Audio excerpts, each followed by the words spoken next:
లోపలేస్తావా? హాస్యాస్పదంగా లేదా ఇది? ఎంతమందిని వేస్తావా నువ్వు లోపల? నీ వాళ్ళ పరిస్థితి ఏంది రేపు చెప్పు. నీ వాళ్ళు ఏమైనా ఉన్నతంగా ఉన్నారా? నీ వాళ్ళ గురించి పక్కన పెట్టు, నీ కథ చెప్పు. అసలు ఈరోజు అమరావతిలో అనేక కార్యక్రమాలు జరుగుతున్నాయి. డెవలప్మెంట్ పేరుతో అనేక వర్కులు నువ్వు పిలిచినావు. ఈ వర్కులన్నీ నేను ధైర్యంగా చెప్తున్నా 20% లెస్, 20% తక్కువకు నేను చేసేదానికి సిద్ధం. అప్పచెప్తావా? ప్రభుత్వ ఖజానాకు 20% నేను ఆదా చేస్తాను రెడీగా, నాకు ఇస్తావా? అన్నీ మ్యానిపులేటెడ్, నీ ఇష్టం కానీ నీకు ఎవడు కావాలనుకుంటే వాళ్ళకి ఇచ్చుకున్నావు మంగవాదులకు. కరప్షన్ కాదా అని చెప్పి నేను అడుగుతున్నా. 1,00,000 కోట్ల పైన నువ్వు ఒక్క రాజధాని పైనే పెడితే మిగిలిన ప్రాంతాలంతా ఏమి కావాలా? ఏమి నీకు రాజధాని ఒకటే మక్కువ, రాజధాని ఒక్కదాని మీదనే మక్కువ ఎందుకు నేను అడుగుతున్నాను. నాకు అర్థం కావడంలో ప్రజలకందరికీ రకరకాలు కూర్చొని రాజధాని ఏముంది రాజధానిలో? ఏముంటుంది రాజధానిలో? ఒక సెక్రటేరియట్ ఉంటుంది, ఒక అసెంబ్లీ ఉంటుంది, హెడ్ ఆఫ్ ది డిపార్ట్మెంట్స్ యొక్క బిల్డింగ్స్ ఉంటాయి, అంతేనా? ఇంకేమైనా ఉంటుంది రాజధానిలో? మిగతా అన్నీ కూడా ప్రైవేట్ పరంగా పెరగాల.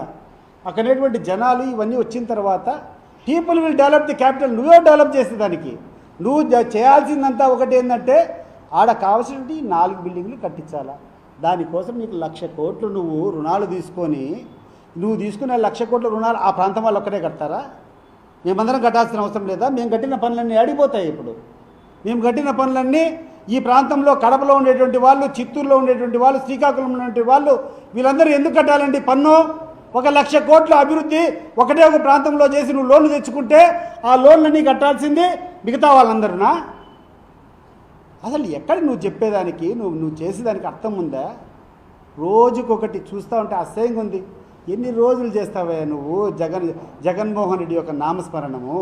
ఈరోజు నువ్వు మహానాడు పెట్టుకుంటే నీ మహానాడులో నీ యొక్క గొప్పతనం ఎన్టీఆర్ గారి పేరు కంటే ప్రతి నిమిషము జగన్మోహన్ రెడ్డి పేర్లు కొన్ని 100 సార్లు చెప్పింటారు అని తిట్టేదానికి. నువ్వు ఎంత తిడితే అంతకు 10 అంతల గ్లామర్ పెరుగుతుంది ఆయనకు. నువ్వు వస్తే ఒక రాడు, నువ్వు మీటింగ్ అని చెప్పినప్పుడు ఒక 1000 మంది రాలే. ఈరోజు అపోజిషన్ పార్టీలో జగన్మోహన్ రెడ్డి ఏ ఊరికి పోయినా, ఎక్కడ అడుగు పెట్టినా, ఎక్కడ కాలు మోపినా వేలకు లక్షలకు మంది ప్రపంచం మాదిరి వస్తాను. అసలు మీరు చూసారు అవన్నీ. ఏ ప్రాంతం లేకపోయినా ఒకరిని పరామర్శించాలని జైలుకు పోయినా అదే పరిస్థితి, ఒక పెళ్లికి పోయి ఎవరన్నా దీవించాలన్నా అదే పరిస్థితి, ఎవరన్నా ఒక రైతు ఎక్కడన్నా ఇబ్బంది పడతా ఉండి ఏదైనా ఒక విషయం మీద ఎక్కడికన్నా పోయి వాళ్ళని కనుక్కుందామని చెప్పి పోయినా ఇదే పరిస్థితి. మొన్న ఒక వీర జవాన్ చనిపోతే అనంతపురం జిల్లాకు పోతే వేల మంది రోడ్లు పట్టడంలా. మన ఒక వైఎస్ఆర్ కాంగ్రెస్ పార్టీ కార్యకర్త మీద దాడి జరిగిందని రాప్తా నియోజకవర్గం పోతే ఎక్కడ రోడ్లు పట్టలేదు. మీరు చూశారంతా. వంశీని అరెస్ట్ చేశారని చెప్పి జైల్లో ఆయన పరామర్శించిపోతే రోడ్లు పట్టడంలా. అది జగన్మోహన్ రెడ్డి. అదే నువ్వు అపోజిషన్లో ఉంటే నీ పరిస్థితి ఒక క్లిప్పింగ్ది తెలుస్తుంది. నీ బండారం నీకు ఎంత యొక్క ప్రజాదరణ ఉందో. నువ్వేమన్నా అనుకుంటాడేమో తిరిగి అధికారంలోకి వస్తానని చెప్పి. కళ్ళలో కూడా నీకు కాదు. నువ్వు ఎంత పెట్టుకుంటావో పెట్టుకో, నువ్వు ఎన్ని తప్పుడు కేసులు పెట్టుకుంటావో పెట్టుకో. నేను ఈరోజు ఈ యొక్క ప్రెస్ మీట్ ద్వారా వైఎస్ఆర్ కాంగ్రెస్ పార్టీ శ్రేణులకు అందరికీ కూడా చెప్తాండా, వీరు పెట్టేటువంటి కేసులన్నీ మోసుకుందాం. దయచేసి ఎవడు భయపడద్దండి. ఏం చేస్తాడు? ఎన్ని రోజులు లోపల పెడతారు? వీలైతే రాబోయే కాలంలో ఇదే పరిస్థితి మొదలు పెడితే జైలు బారో కార్యక్రమానికి పిలుపు చేయాలని కూడా మేము అనుకుంటున్నాం. ఎంతమంది పెడతారు? పెట్టుకో. నీ జైళ్ళల్లో ఏం చేస్తారో చూసుకుందాం. ఎక్కడికి పోతున్నాం? ఏమి కథ? అసలు చంద్రబాబు నాయుడు గారంటే కొంత పరిణితి కలిగినటువంటి నాయకుడు, దేశానికే దిశానిర్దేశం ఇవ్వగలుగుతాడని చెప్పేటువంటి ఒక ఫోబియాలో జనాలు ఉన్నారు. మరి అటువంటి స్థాయి నాయకుడు ఈరోజు నీ కొడుకు ఏమైనా నీ కొడుకు తప్పు చేస్తే నీ కొడుకుని దండించాల్సింది పోయి నువ్వు ఆయనకు వంత పడతావా? Red book రాజ్యాంగమా? ఎవడయ్యా నీకు చెప్పింది? దేర్ ఈస్ ఓన్లీ భారతదేశ రాజ్యాంగం ఒకటే ఉంది, constitution of India. Only that will prevail. నీ కొడుకు నువ్వేమైనా చేసినావంటే వినాశకాలం వస్తే విపరీత బుద్ధి ఉంటుంది అంటారు. ఈ విపరీత బుద్ధి వచ్చి నువ్వు చేస్తున్నావు. నీ ధైర్యం బహుశా ఒకటి ఏంటంటే అవినీతి డబ్బు చాలా ఎక్కువ ఉంది.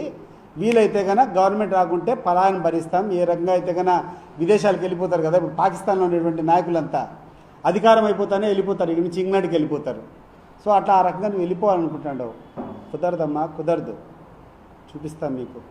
నీకు ఒకటే ఒక ఛాలెంజ్ విసురుతున్నా. లోకేష్ గారు, నీకు ధైర్యం ఉంటే నీకు ధైర్యం ఉంటే రేపు ఇదే రాష్ట్రంలో నువ్వు వచ్చి నివాసం ఉండగలిగితే నీకు సాష్టాంగం పడతా నువ్వు చేసేటువంటి అరాచకాలు. గుర్తుపెట్టుకో. ఇప్పటికైనా మంచి పద్ధతిలో నడుచు. ఏం భయపడిస్తావా? ఎవడు నువ్వు అసలు? ఏ అధికారం ఉంది నువ్వు మమ్మల్ని భయపడించేదానికి? ఏ అధికారం ఉంది మా మీద నువ్వు తప్పుడు కేసులు పెట్టడానికి? నీకు ఏ అధికారం ఉంది? ఎవడిచ్చాడు నీకు అధికారం? ఈరోజు సామాన్యుని తీసుకొని జెండా బీకితే 307 సెక్షన్ పెడతావా? ఈరోజు సామాన్యుని తీసుకొని పోయి చితకబాస్తావా రోడ్ల మీద? ఎవడిచ్చాడు నీకు రాజ్యాంగం? నువ్వు అవినీతి కేసులు పెడతాండవు. నీ పార్టీ వాళ్ళ అవినీతి కేసులు ఒక చిట్టా ఓపెన్ చేయి, జనంలోకి రా, జనంలో ఫీడ్బ్యాక్ తీసుకో, విలేకరులను అడుగు ఎవరెవరు ఎక్కడెక్కడ చేస్తున్నారు, ఏ జిల్లాలో ఏ రకంగా నాయకులు ఉన్నారు, ఏ నియోజకవర్గాల్లో ఏ రకమైనటువంటి నాయకులు ఉన్నారు ఒకసారి తీస్తే జైళ్ళు పట్టవు. నీ పార్టీ నాయకులు నీ పార్టీ కార్యకర్తలు చేసే అగడాలు చూస్తే జైళ్ళు కాదు దేశంలో ఉండే జైలు కూడా పట్టవు. అది గుర్తుపెట్టుకో.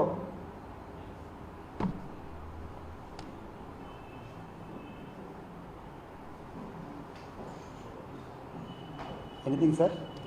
Any questions from anybody?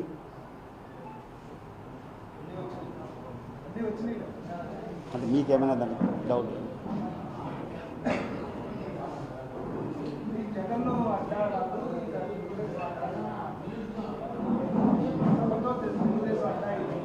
అదే ఇప్పుడు అధికారం ఉంది కదా అని చెప్పి నేను అదే చెప్తున్నా. ఇది బలుపు కాదు, వాపు మాత్రమే. నీకు ఈరోజు అధికారం ఉందని చెప్పి నువ్వు డబ్బులు పెట్టుకొని అన్ని పక్కల నుంచి తోల్తే వచ్చినటువంటి జనము. నీ యొక్క నిజమైన బలం ఏంది అంటే నువ్వు అధికారం లేనప్పుడు ఈ జిల్లాకు పర్యటన చేసేటప్పుడు ఎంతమంది వచ్చినారో నీ క్లిప్పింగ్స్ నువ్వు చూస్తే నీకు తెలుస్తుంది. అది నీ బలం. ఈరోజు మేము అధికారంలో లేము. ఈరోజు మా జగన్మోహన్ రెడ్డి వస్తాడు, చూస్తారా మీరు? ఒక పిలుపు ఇయ్యడు, ఒక వ్యాన్ పంపించాడు, ఒక కారు పంపించాడు ఎవరికి తోలేదానికి. ఆయన వస్తే ఎట్లా వస్తారు జనం చూద్దాం. అది ప్రజాదరణ అంటే. ఇక్కడ ఈ ప్రాంతం వాసులకు కానీ ఈ రాష్ట్రానికి కానీ నువ్వు చేసేటువంటి సహాయము, ఈ ప్రజల్లో కష్టాల్లో నువ్వు చేసేటువంటి కాంట్రిబ్యూషన్నే తీసుకుంటారు తప్పితే ఈరోజు జనం తోలితే ఏమొస్తుంది చెప్పు? ఈరోజు ఈ ప్రాంతంలో ఉన్నటువంటి అన్ని ప్రాజెక్టులు రాజశేఖర రెడ్డి గారి చలవో లేకుండా ఉంటే జగన్మోహన్ రెడ్డి గారి చలవో కాదంటావా నువ్వు? నీ యొక్క బ్రాండ్ ఏముంది చెప్పు? ఈ జిల్లాకి ఏం చేస్తావు నువ్వు? అదే నేను స్టీల్ ప్లాంట్ గురించి స్టార్ట్ చేస్తామని ఈ 1 year ఏమైంది? ఈ 1 year ఎందుకు స్టాప్ చేశారు నువ్వు? ఈ 1 year స్టాప్ చేయాల్సినటువంటి అవసరం ఏముంది? ఇక్కడ కడపలో ఉన్నటువంటి సెస్ ఒకటి శాంక్షన్ అయింది, దానికి జీవో ఒకటి ఇచ్చినారు. ఇక్కడ తీసుకొని ఇక్కడ ఉన్నటువంటి సెస్ని తీసుకొని వచ్చి అమరావతికి ట్రాన్స్ఫర్ చేస్తున్నామని మీరందరూ చూసింటారు. అది జీవో నెంబర్ 56. నువ్వు కూర్చొని కడపలో కూర్చొని మానాడు పెట్టుకొని ఇక్కడంటే వంగమాగదులంతా కూర్చొని ఏందేందో భజన కొడుతున్నావు. ఏం భజన కొడతావు నువ్వు? ఎన్ని రోజులు కొడతావు? ప్రజలు ఏదో ఊర్పుగా గమ్మకుండాలని చెప్తే నీతో సంఘీభావం తెలిపారనుకుంటాడో నువ్వేమన్నా? నువ్వు ఎక్కడెక్కడి నుంచో బస్సులు పెట్టుకొని ₹4 డబ్బులు ఇచ్చి ఖర్చు పెట్టుకొని వచ్చి తోలుకుంటే అది కాదు. నీకు రేపు ఒక ఎలక్షన్ ఫేస్ చేస్తే నీకు తెలుస్తుంది.